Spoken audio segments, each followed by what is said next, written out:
Chapter 13 Organization for Administration and Control. Good day, ma'am. I am Jeneriel Cagas sa Bshm 2B. For today's presentation, I will be present at Chapter 13, Organization for Administration and Control. No business runs itself. It needs repeated stimulation. It is not easy to build a businesses. It takes time, intelligence, and hard work. A business will run smoothly only if proper attention is given to it. A group of unarranged machines, a body of unarranged workers, and a pile of unassembled materials do not make a going concept as to what is to be produced, to whom it may be sold, who is to do each part of the work when the goods are to be finished, Whether the quality is satisfactory, how money is to be collected and paid out, and how to settle a wide range of problems. All of this must be administered and controlled. Administration and management. The function of administration and control is to keep the business going smoothly, to supply the necessary stimulus and direction, and to look ahead for possible opportunities as well as danger signal. The act of administration refers to the establishing and maintenance of major policies, while management refers to the carrying out and implementation of these policies. Management problems. Management problems may be groups, namely, problems of policy, which involve the setting of major objectives and formulating plans of action for their attainment. Problems of organization, which involve the clarification of activities into administrative groups, fixing responsibility for the performance of each group, and providing for the performance of each group, and providing for the proper coordination of all the groups in order to cooperate effectively in the attainment of the objectives. Problems of personnel, which involve the procurement, development, and use of individuals to perform the responsibilities established by the organization plans. Problems of facilities, which involve the procurement, maintenance, and use of the physical factor needed in the performance of the operations necessary in the attainment of the objectives. Problems of methods, which involve the establishment and use of routines and procedures required to perform effectively the operations necessary to attain such objectives establishments by the policies. Meaning of control. The following are taken from A. Robinson, Business Organization and Practice, and from Davis Stetson, Office Administration, published by Alexander Hamilton Institute.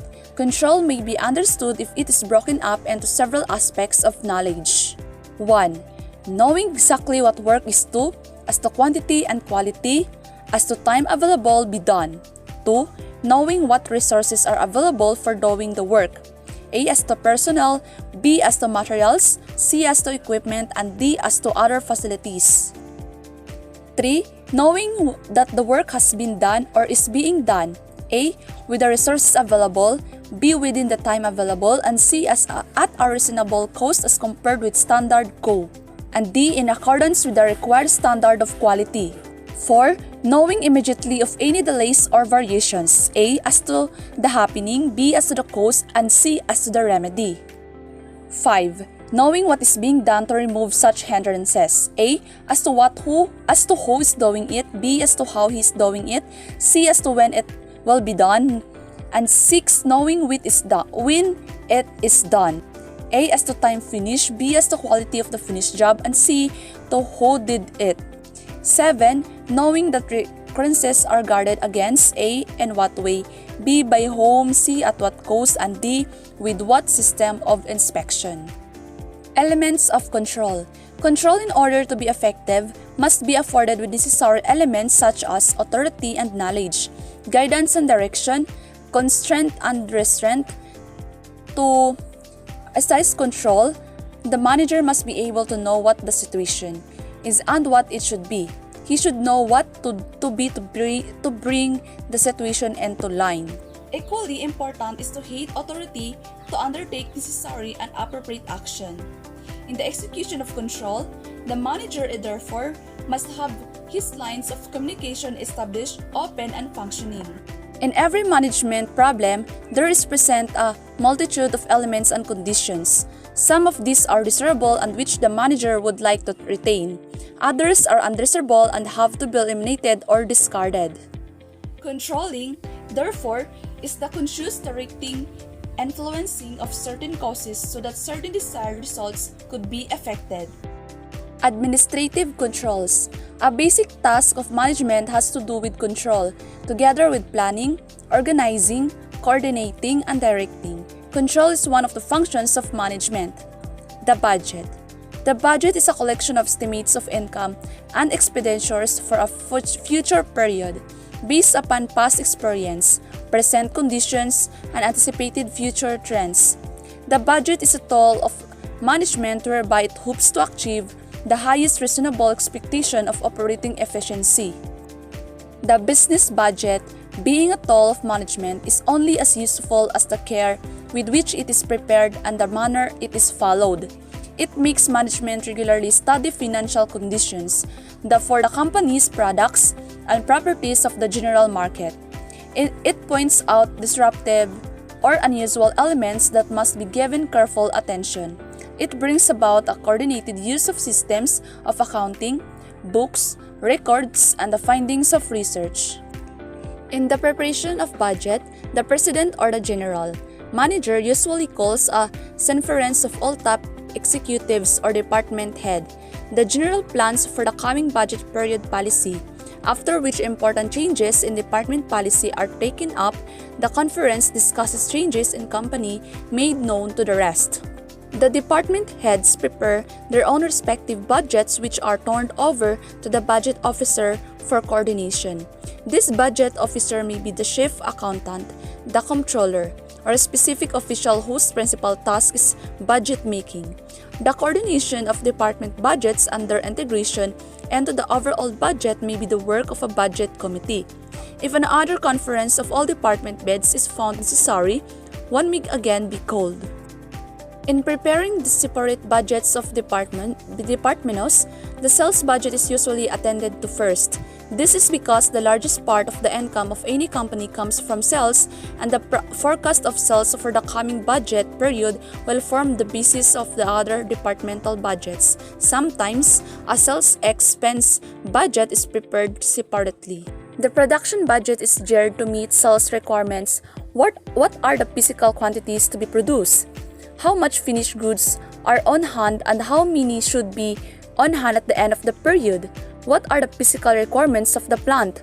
How much production can the company finances permit?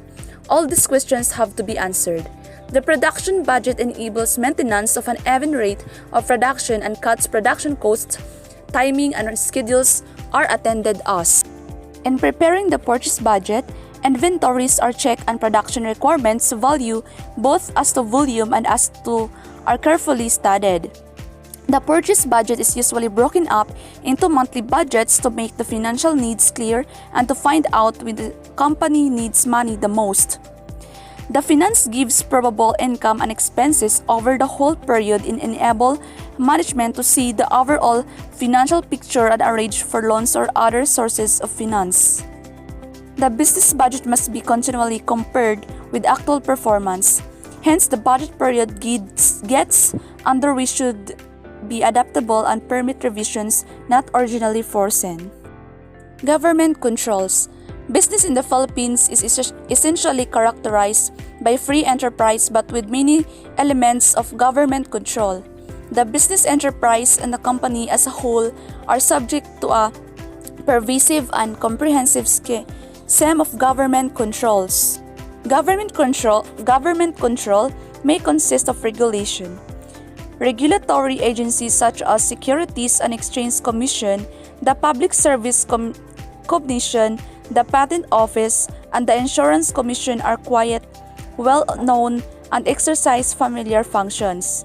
The government enforcements and pure food laws, labor laws, social security legislation, anti-monopoly laws, and even tariff, customs, and revenue codes is an example of government control of business. Public control may become more direct when a government agency invests sizable amounts in a business or buys it outright.